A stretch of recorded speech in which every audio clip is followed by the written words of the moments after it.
करने से पहले आप सभी से मेरा हम्बल रिक्वेस्ट है कि मेरे इस चैनल को आप सब्सक्राइब कीजिए और अगर वीडियो अच्छा लगे तो लाइक कीजिए, कमेंट कीजिए, शेयर कीजिए एंड अगेन सब्सक्राइब कीजिए। चलिए स्टार्ट करते हैं वीडियो।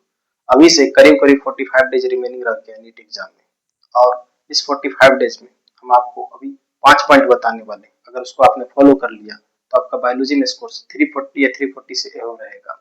मेरा खुद का इस 5 पॉइंट को फॉलो करने के बाद नीट 2023 में बायोलॉजी में स्कोर रहा था 355। आप सब में से कुछ लोग होंगे जिनका स्कोर 200 या फिर 250, 280 और 300 स्कोर हो रहा होगा। ऐसा नहीं कि आपके पास नॉलेज नहीं है, आपके पास नॉलेज है बट आप उसका प्रॉपर यूटिलाइजेशन नहीं कर पा रहे। ठीक है, और ये 5 पॉइंट हम जो बताने वाले हैं उसको अगर आपने फॉलो कर लिया तो आपका स्कोर 340 या 340 से एबव हो जाएगा। और सभी पॉइंट को अच्छे से सुनना है।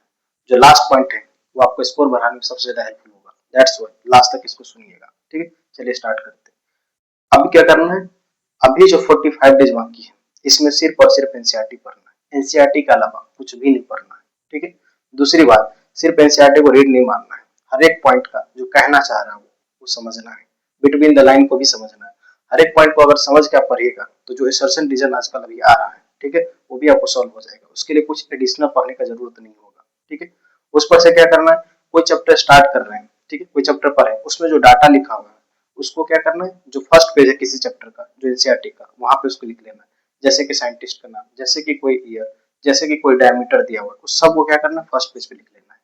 अब क्या करना है, जो नेक्स्ट टाइम जब रिवाइज करेंगे तो सबसे पहले उस डाटा को देखना है। आफ्टर दैट क्या करना है, आपको एनसीईआरटी को पढ़ना है, फिर क्या करना है, फिर से डाटा को देखना है। इससे फायदा क्या होगा, ऐसे तो डाटा याद नहीं रहता है, तो आप एक बार एनसीईआरटी पढ़े, 3 बार डाटा देख लीजिए, इससे आपको लॉन्ग लास्टिंग तक याद रहेगा। आप क्या करना, उसके बाद कोई जो चैप्टर स्टार्ट कर रहे हैं तो उसमें जो एक टॉपिक खत्म किए और दूसरे टॉपिक स्टार्ट किए उसके बीच में आपको 1 मिनट का गैप लेना है। अब इस 1 मिनट में क्या करना है, जो नेक्स्ट टॉपिक है उसके बाद में रिकॉल करना है। क्या रिकॉल करना है कि आप उसमें क्या क्या जानते हैं, ये रिकॉल करेंगे तो आपको देखना 90% तक आपको रिकॉल हो जाएगा। तब जो एनसीईआरटी पढ़िएगा तो आपको बहुत आसान लगेगा, क्योंकि आपको 90% तो पहले से आ रहा है और ये लॉन्ग लास्टिंग भी रहेगा, ज्यादा समय तक याद रहेगा। उसके बाद क्या करना, एनसीईआरटी पढ़ ली। अभी जो 45 टू 50 डेज बाकी है इसमें आपको करीब करीब 20 से 25 टेस्ट देना है, यानी हर 2 से 3 दिन पे आपको टेस्ट देना है। और सिर्फ टेस्ट देके छोड़ नहीं देना है, उसको एनालाइज भी करना है। एनालाइज मतलब टेस्ट देने के बाद आंसर किसे आंसर मिला, जो क्वेश्चन गलत हुआ तो उसमें देखना है कि वो एनसीईआरटी से या एनसीईआरटी से बाहर। अगर एनसीईआरटी से है तो फिर क्या करना है, उसको सॉल्व करना है। अगर सॉल्व फिर से नहीं हुआ तो क्या करना है, एनसीईआरटी उल्टाना है, उस टॉपिक को फिर से रिवाइज करना है, फिर बनाना है। और बना लिए, मान ली कि एक बार बन गया पूरा, फिर क्या करना है, उसको वो जो टेस्ट दिए हैं उसमें जितना क्वेश्चन है बायोलॉजी का उसको फिर से सॉल्व करना है।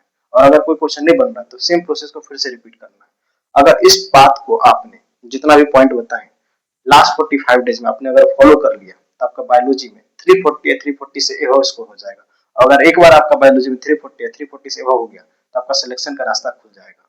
और ठीक है, तो इससे क्या होगा, आपको बायोलॉजी आपको सिलेक्शन दिलवा देगा। और बाकी फिजिक्स केमिस्ट्री, चूंकि ये बायोलॉजी का अभी हम बता रहे हैं तो सिर्फ बायोलॉजी के बारे में बताएंगे, फिजिक्स केमिस्ट्री के बारे में भी लाने वाले हैं। ठीक है, और आपको किसी भी तरह का कोई हेल्प चाहिए तो आप मुझे कमेंट कीजिए।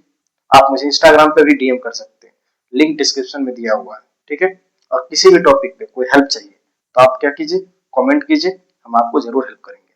और लास्ट में फुल मोटिवेटेड रहना है, कॉन्फिडेंस है ना, वो जो कहते शायरी की, एक अखबार सा हूं मैं, औकात ही क्या है मेरी, पर शहर में आग लगाने के लिए काफी हूं, वो आग आपके अंदर होना चाहिए।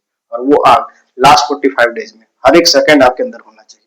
और किसी भी निगेटिविटी में नहीं पड़ना है, सिर्फ और सिर्फ एनसीईआरटी पढ़ना, एनसीईआरटी के अलावा कुछ भी नहीं पढ़ना। कुछ समझ में नहीं आ रहा है तो क्या करना है, आपको जो टॉपिक समझ में नहीं आ रहा है उसके लिए कॉपी पढ़ना है, जो मास्टर पढ़ाए हैं उसको पढ़ना है, फिर से एनसीईआरटी पे ही आना है। और स्टिल आपको एनसीईआरटी समझ में नहीं आ रहा है तो हम एनसीईआरटी रिवीजन सीरीज स्टार्ट किए। ठीक है, जिसमें हर एक टॉपिक, हर एक चैप्टर को हम आधा घंटा से 45 मिनट में कंप्लीट किए। आप वहां पे जाइए, उसमें सिर्फ और सिर्फ एनसीईआरटी पढ़ाए हैं। ठीक है, तो आप उस टॉपिक को एक चीज ये भी कर सकते हैं कि आप पहले उसको पढ़ लीजिए आधा घंटा से 45 मिनट, देन एनसीईआरटी पढ़िए खुद से। तो इसमें क्या होगा, आपको प्रोडक्टिविटी बढ़ जाएगा, क्योंकि एक बार तो पढ़ चुके हैं, जो हम पढ़ाए एनसीईआरटी को एक्सप्लेन किए। जैसे नर्वस सिस्टम 30 से 35 मिनट में कंप्लीट किए, आप उसको एक बार देखिए और पढ़िए और आपको डेफिनेटली फायदा होगा। उसके अलावा भी किसी भी टॉपिक पे आपको कोई हेल्प चाहिए तो आप मुझे मैसेज कीजिए, आप इंस्टाग्राम पे डीएम भी कर सकते हैं, लिंक डिस्क्रिप्शन में मेंशन है। चलिए, धन्यवाद आपका। और मेरे इस चैनल को सब्सक्राइब कीजिए और वीडियो अच्छा लग रहा है तो कमेंट कीजिए।